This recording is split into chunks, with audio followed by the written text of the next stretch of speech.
অসহ্য সীমা হারিয়ে ফেলেছি। এই জন্য জীবনের যৌবন নষ্ট করি নাই, এই জন্য শহীদরা রক্ত দিয়ে যায় নাই যে কয়েকটা চোরাকার বাড়ি মুনাফাখোর ঘুষখোর দেশের সম্পদ বাইরে বাইর করে দিয়ে আসে, জিনিসের দাম গুদাম করে মানুষকে না খাওয়া মারে। উৎখাত করতে হবে বাংলার বুকের থেকে এদের।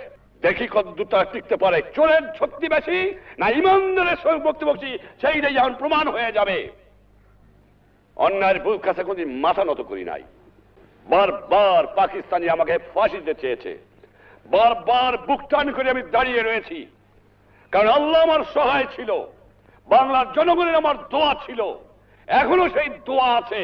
ইনশাআল্লাহ তোমাদের সাহায্য, তোমাদের সহানুভূতি, তোমাদের কাজ, দেশের জনগণের ভালোবাসা আর ইমানদার মানুষের সহযোগিতায় এই দুষ্কৃতিকারীদের নির্মূল করতে হবে। আর এক দল আছে যারা বিদেশির অর্থে